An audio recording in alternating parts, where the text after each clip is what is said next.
নমস্কাৰ বন্ধুসকল, আজি আপোনালোকক ক'বলৈ ওলাইছোঁ হোৱাটছআপ এপৰ বিষয়ে।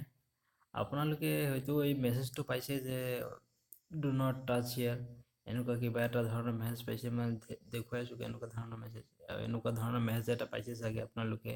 If you touch the black point then your WhatsApp will hang touch here. এইটো আচলতে কি? এইটো কিবা এটা ভাইৰাছ হয় নেকি, নে আপোনাৰ হোৱাটছআপ হেক কৰে? আচলতে তেনেকুৱা এইটো কোনো বস্তু নহয়। আপুনি যে দেখা পাইছে ইয়াতে ব্লেংক স্পেচ আছে, ইয়াতে ব্লেংক স্পেচ আছে, এইবিলাকত কিছুমান ইনভিজিবল কেৰেক্টাৰ সোমাই দিয়া আছে। যিবিলাক কেৰেক্টাৰ সোমাই দিলে হোৱাটছআপৰ যিটো প্ৰগ্ৰেম আছে সেইটো এক্সিকিউট কৰিব নোৱাৰে। হোৱাটছআপৰ যিটো লিমিট আছে সেইটো ক্ৰছ হৈ যায়। তো ফলত কি হয়, হোৱাটছআপে মানে এইটো এক্সিকিউট কৰিব নোৱাৰিলে এইটো হেং হৈ যায়। এইটো এনেকুৱা নহয় যে ইয়াতে আপুনি ক্লিক কৰিলে আপোনাৰ হোৱাটছআপে সেইটো হেং হ'ল, তাৰপিছত কোনোবাই আপোনাৰ কিবা হেক কৰিলে।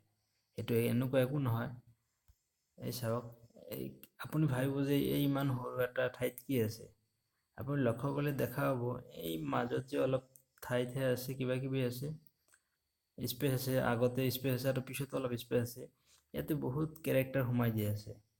যেতিয়া আপুনি এই কেৰেক্টাৰবিলাক কম্পিউটাৰত, মানে যেতিয়া আপোনাৰ মোবাইলত মেছেজটো আহিলে, তেতিয়া আপুনি চাব যে হোৱাটছএপৰ পৰা মেছেজবিলাক আপুনি বেকআপৰ কাৰণে ইমেইললৈ পঠিয়াব পাৰে।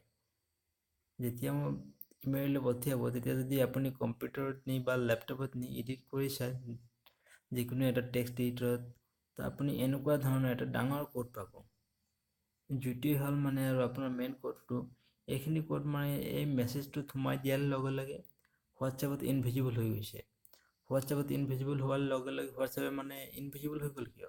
মানে হোৱাটছএপে এইটো কি কয়, মানে এক্সেছ কৰিব পৰা নাই বা শ্ব' কৰিব পৰা নাই। মানে হোৱাটছএপৰ হোৱাটছএপত এই কেৰেক্টাৰবিলাক ডিটেক্ট কৰিব পৰা এনেকুৱা নাই।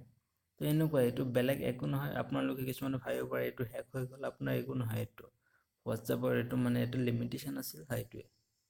আশা কৰোঁ বন্ধুসকল ভিডিঅ'টো ভাল লাগিছে। ধন্যবাদ।